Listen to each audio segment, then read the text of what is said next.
Hi everyone, welcome to my channel. Today I'm going to be talking about my small pen collection of high-end and mid-end pens and some low-end. So, this is a Rigshaw 6-pen roll. It has a nice blue ink drizzle on it, and it's got light blue lining, and it's really soft so it doesn't scratch your pens. So they slide in here, and then you can fold this over so nothing gets scratched. So let's start with my nicest pen. This is a Sailor 1911 Large in the black and gold. This pen is made out of resin, and it is a cartridge converter pen. So there is a pen that looks similar to this. It's called the Sailor 1911 Relo, and that is a piston fill version of this, but I didn't get it because it has a clear ink window, which I didn't really like that much, and I like the styling of this more. So, it has 21 karat gold nib. It's got nice details on it. It has a Japanese broad. It has Mont Blanc Psychedelic Blue in it, which is the Beatles Special Edition ink, and it has nice threads. It's a couple rotations, so it's takes a little bit to uncap to take notes with if you would like to. So, I'm not sure what the feed is made out of, but it is a very, very smooth writing nib. And I like the design, and it's a great pen. Let's start with my first ever gold nib fountain pen. This is a 1942 Eversharp Skyline fountain pen. And this has a 14 karat gold nib. This has a Eversharp manifold nib, which means it is made for carbon copy paper, so it is very rigid and stiff. This also has a oblique option on the tip, so it does not have any ball spot welded to the tip, so it is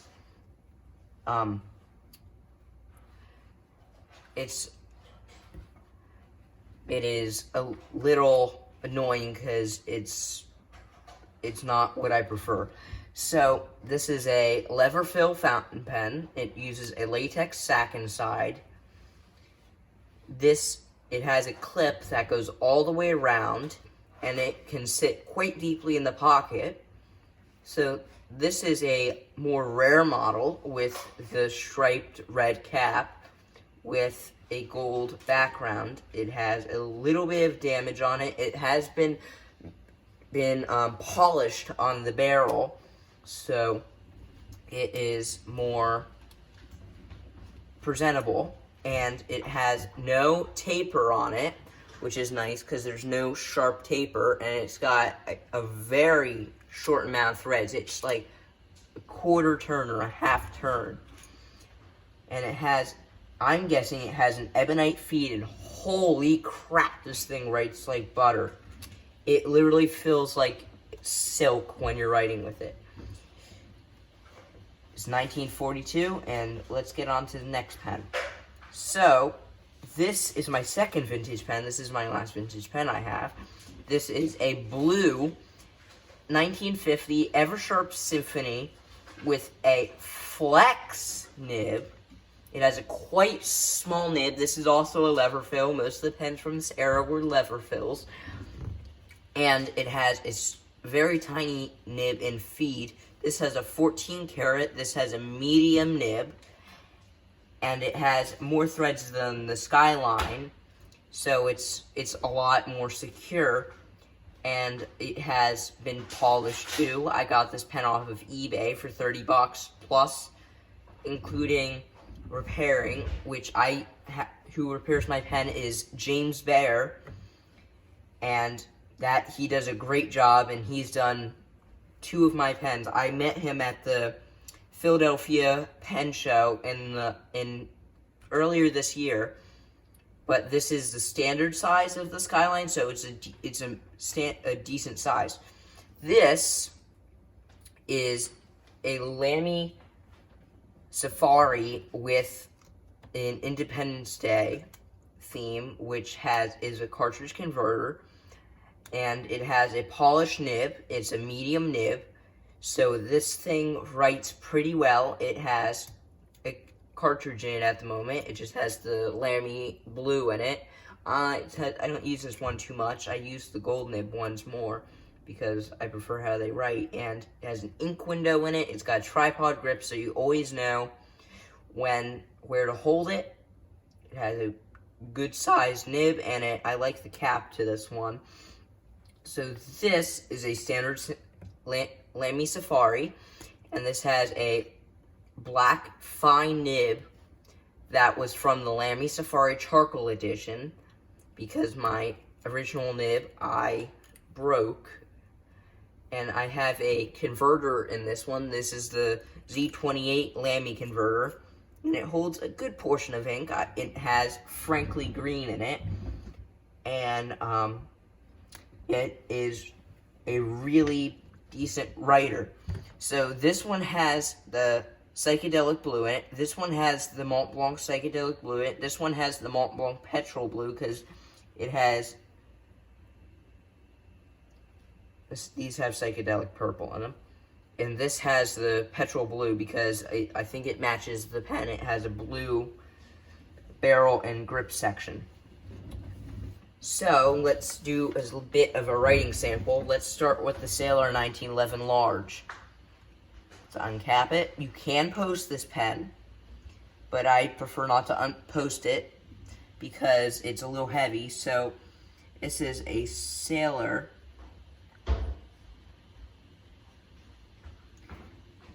1911 Large, and this has a medium nib on it. It writes pretty smoothly. It has a little bit of flex because it's such a soft gold nib, but I really like writing with this pen. It's an amazing writer. So let's get into the Skyline. This one, holy cow, I like this thing. You can post it. It has wear on it, on the lever, because that's where it posts, and this pen is an antique, so it's been posted and unposted a lot. So this is a Ever Sharp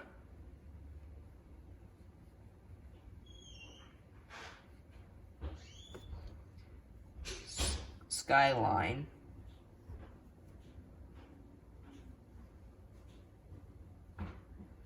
And this has a medium nib on it. And it has no flex because of the manifold nib option, which is not a big deal. I don't flex this pen a lot. It's more for just daily notes. So let's get on to the Eversharp Symphony from the 50s. This has lever fill. It works quite well. This pen you cannot post because the design does not allow you to post it. The lever's farther down. This is and the grip section is really tiny. This is if you have smaller hands, but this has a flex nib on it, so you can get a good amount of flex out of it.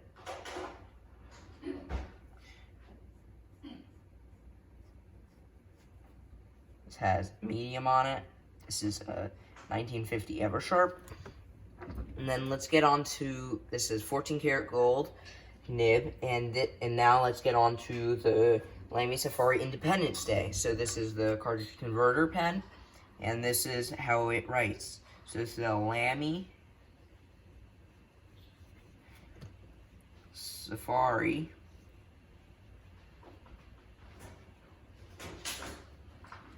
and this has a medium nib on it, European medium. This has been tuned, so it writes a lot smoother than how it comes.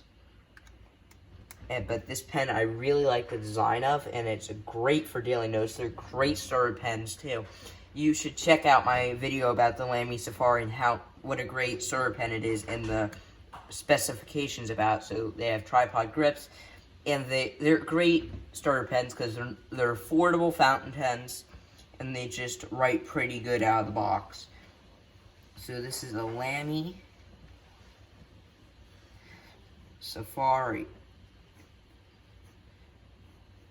Safari. It says Frankly Green in it, which is a Robert Oster color. And this has a fine nib on it, which is great for writing smaller notes and stuff such as that. And it has no flex, so it's a steel nib. I can't get much out of it. And that is it. And please like and subscribe to this video and click the bell icon. And this has been a great video, and this is my pen collection. Thanks for watching. My name is Bruce, and bye.